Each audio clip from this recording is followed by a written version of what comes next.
नमस्कार साथियों, आज की इस महत्वपूर्ण कड़ी में हम चर्चा करने जा रहे हैं एक ऐसे विषय पर जो देश के करोड़ों परिवारों की आर्थिक नींव से सीधा जुड़ाव रखता है। यह विषय है हमारे बुजुर्ग पेंशन धारकों का, जो अपने जीवन के सुनहरे वर्षों में एक सम्मानजनक जीवन जीने के लिए सरकारी योजनाओं पर निर्भर हैं। विशेष रूप से हम बात करेंगे EPS 95 पेंशन योजना की, जिसमें 11 लंबे वर्षों से कोई संशोधन नहीं हुआ है। समय के साथ महंगाई ने जिस तेजी से अपने पैर पसारे हैं, उसके आगे 1000 की मासिक पेंशन अब मात्र एक प्रतीक बनकर रह गई है, जो वास्तविक आवश्यकताओं की पूर्ति करने में पूरी तरह से असमर्थ साबित हो रही है। देखिए, जीवन एक अद्भुत यात्रा है, जहां हर पल एक नया इतिहास रचता चला जाता है। लेकिन कुछ पल ऐसे भी होते हैं जो इतिहास बनने के बजाय एक अनसुलझा सवाल बनकर रह जाते हैं। आज हमारे सामने एक ऐसा ही सवाल है जो देश के उन लाखों बुजुर्गों की आवाज बन गया है, जिन्होंने अपने जीवन के सुनहरे वर्ष राष्ट्र की प्रगति में लगा दिए, और अब उन्हें उम्मीद है कि देश की सरकार उनके बुढ़ापे की लाठी बनेगी। लेकिन क्या यह उम्मीद अब धूमिल होती जा रही है? क्या समय के थपेड़ों ने उनकी सांस को कमजोर कर दिया है? आज हम इन्हीं सवालों के जवाब तलाशने का प्रयास करेंगे। सबसे पहले तो आप सभी से मेरा एक विनम्र निवेदन है, यदि आप जनपथ वॉइस चैनल पर नए हैं तो कृपया चैनल को सब्सक्राइब जरूर कर लें, साथ ही बेल आइकन दबाकर नोटिफिकेशन ऑन कर लें, ताकि हर नई अपडेट आप तक सबसे पहले पहुंचे। मैं आपको यह बताना चाहूंगा कि मैं कोई बड़ा यूट्यूब स्टार नहीं हूं, ना ही मेरे पास कोई विशाल मीडिया हाउस है। मेरा उद्देश्य मात्र सच्ची और तथ्यात्मक जानकारी आप तक पहुंचाना है। आजकल कृत्रिम बुद्धिमत्ता यानी AI के जमाने में कई लोग ऐसी वीडियो बनाकर आपके सामने प्रस्तुत कर रहे हैं जो पूरी तरह से कंप्यूटर द्वारा जनरेट की गई हैं। उन वीडियो में ना तो कोई वास्तविकता होती है और ना ही कोई गहन शोध। मैं आप सभी को विश्वास दिलाना चाहता हूं कि जनपथ वॉइस द्वारा प्रस्तुत की जाने वाली हर जानकारी पूरी तरह से प्रामाणिक स्रोतों पर आधारित होती है और उसे आप तक पहुंचाने से पहले कई बार परखा जाता है। हम सनसनी फैलाने के लिए नहीं, बल्कि आपको जागरूक करने के लिए काम करते हैं। अब बात करते हैं आज के मुख्य मुद्दे की। हमारे पास एक अत्यंत महत्वपूर्ण जानकारी आई है जो सोशल मीडिया और विभिन्न समाचार प्लेटफॉर्म्स पर तेजी से वायरल हो रही है। इस जानकारी के अनुसार 11 वर्षों के लंबे इंतजार के बाद अंततः कर्मचारी भविष्य निधि संगठन यानी EPFO देश के करोड़ों निजी क्षेत्र के कर्मचारियों की पेंशन राशि में वृद्धि करने जा रहा है। यह खबर एक ऐसे वर्ग के लिए आशा की एक नई किरण लेकर आई है जो महंगाई की मार और सीमित संसाधनों के बीच जीवन यापन करने को मजबूर है। क्या वाकई में यह खबर सच है? क्या आगामी CBT यानी सेंट्रल बोर्ड ऑफ ट्रस्टीज की बैठक में यह ऐतिहासिक फैसला लिया जाएगा? आइए विस्तार से समझते हैं। सबसे पहले तो हमें यह समझने की आवश्यकता है कि EPS 95 योजना आखिर है क्या, इसकी शुरुआत कब और क्यों हुई, इसके पीछे का इतिहास क्या रहा है। EPS का पूरा नाम है एम्प्लॉय पेंशन स्कीम 1995। इस योजना की शुरुआत साल 1995 में की गई थी। इससे पहले निजी क्षेत्र में काम करने वाले कर्मचारियों के लिए पेंशन की कोई व्यवस्थित और सुनिश्चित योजना मौजूद नहीं थी। उस जमाने में 1000 की राशि किसी हद तक एक बुजुर्ग की बुनियादी आवश्यकताओं की पूर्ति करने में सक्षम थी। लेकिन आज स्थिति पूरी तरह से बदल चुकी है। महंगाई ने जिस तेजी से अपना रूप बदला है, उसके सामने 1000 की राशि अब नगण्य साबित होने लगी है। आज एक व्यक्ति के लिए केवल दवाइयों पर ही औसतन 1000 से 2000 प्रति माह खर्च हो जाते हैं। ऐसे में रहन सहन, भोजन, कपड़े और अन्य जरूरतों का खर्चा अलग से जोड़ दिया जाए तो स्पष्ट हो जाता है कि यह राशि कितनी अपर्याप्त है। इस समय देश में लगभग 75 लाख पेंशन भोगी EPFO से जुड़े हुए हैं। इनमें से एक बहुत बड़ी संख्या उन लोगों की है जो न्यूनतम पेंशन यानी 1000 प्रति माह पर ही निर्भर है। यह आंकड़ा केवल एक संख्या नहीं है, बल्कि इन संख्याओं के पीछे जीवन के संघर्षों से भरी हुई करोड़ों कहानियां हैं। एक ऐसे बुजुर्ग की कहानी जो अपने परिवार का पेट पालने के लिए अब भी मजबूरी में छोटे मोटे काम करने को विवश है। एक ऐसी बुजुर्ग महिला की कहानी जो अपनी दवाइयों का खर्च उठाने के लिए अपने गहने तक बेच चुकी है। यह वह चेहरे हैं जो आंकड़ों की भीड़ में कहीं खो से गए हैं। इनकी आवाज को बुलंद करना हमारा नैतिक दायित्व है। अब बात करते हैं उस प्रस्तावित बदलाव की जिसने करोड़ों लोगों में एक नई उम्मीद जगाई है। सूत्रों के अनुसार EPFO अपनी सेंट्रल बोर्ड ऑफ ट्रस्टीज की आगामी बैठक में इस मुद्दे पर चर्चा करने जा रहा है। इस बैठक में न्यूनतम पेंशन राशि को बढ़ाने के प्रस्ताव पर अंतिम मुहर लग सकती है। माना जा रहा है कि न्यूनतम पेंशन को 1000 से बढ़ाकर 2000 या फिर 2500 प्रति माह किया जा सकता है। हालांकि यह निर्णय अभी प्रस्ताव के स्तर पर है, लेकिन इस दिशा में गंभीरता से विचार किया जा रहा है। यदि यह प्रस्ताव मंजूर होता है तो इसके लागू होने की संभावित तिथि 1 जनवरी 2026 या फिर 1 अप्रैल 2026 बताई जा रही है। यह तिथियां वित्तीय वर्ष और प्रशासनिक प्रक्रियाओं को ध्यान में रखते हुए तय की गई हैं। हालांकि पेंशन भोगियों की बढ़ती मांग और महंगाई की रफ्तार को देखते हुए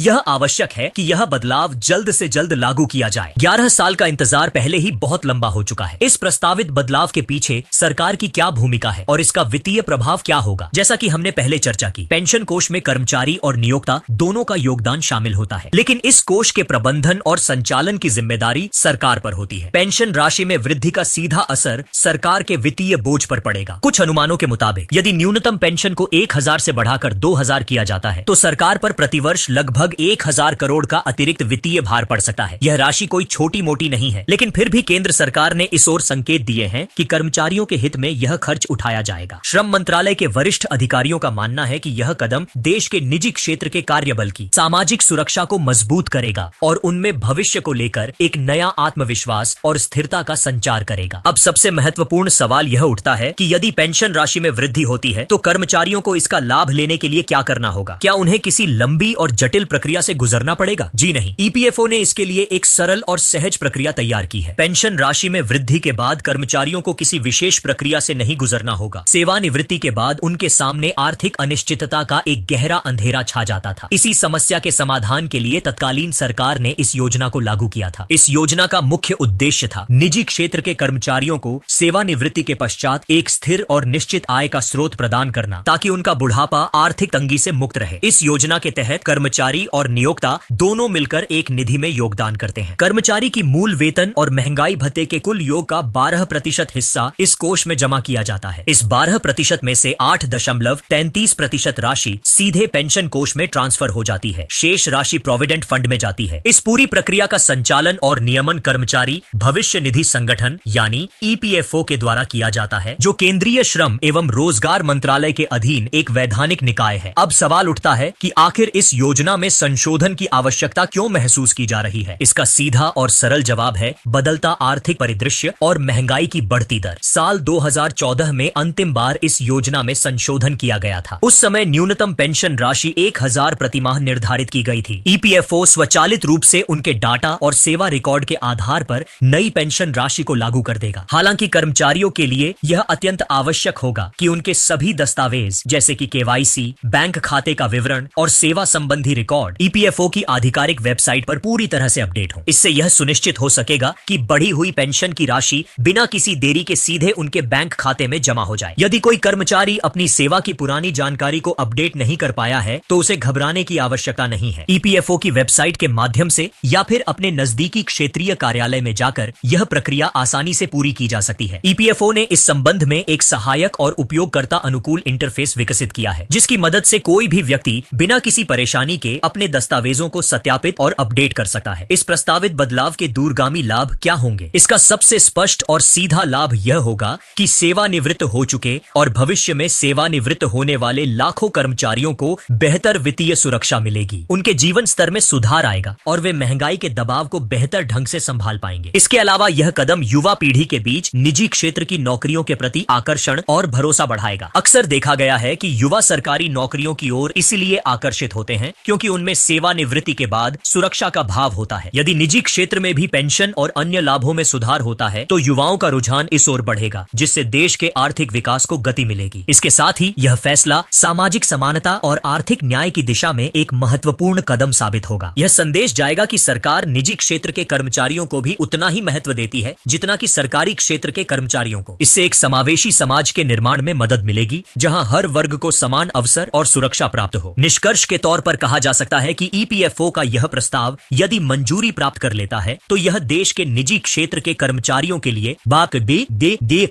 एक ऐतिहासिक और युगांतकारी निर्णय साबित होगा। 11 वर्षों के लंबे और कठिन इंतजार के बाद मिलने वाली यह राहत करोड़ों श्रमिक परिवारों के जीवन में स्थायी बदलाव ला सकती है। यह उनके संघर्षों और सेवाओं का सम्मान होगा। यह उनके प्रति हमारी सामाजिक जिम्मेदारी का निर्वाह होगा। तो दर्शकों, यह थी हमारे पास उपलब्ध ईपीएस 95 पेंशन योजना से जुड़ी नवीनतम और महत्वपूर्ण जानकारी। हमने पूरी कोशिश की है कि आप तक इस विषय की हर जरूरी बात पहुंचा सकें। यदि यह जानकारी आपको उपयोगी लगी हो तो कृपया इस वीडियो को लाइक अवश्य करें। जनपथ वॉइस चैनल को सब्सक्राइब करें और अपने सभी मित्रों और परिजनों के साथ शेयर करें, ताकि यह महत्वपूर्ण खबर अधिक से अधिक लोगों तक पहुंच सके। आपके सहयोग और प्यार के लिए मैं आप सभी का हार्दिक आभार व्यक्त करता हूं। हम फिर मिलेंगे एक नई और चौंकाने वाली खबर के साथ। तब तक के लिए नमस्कार।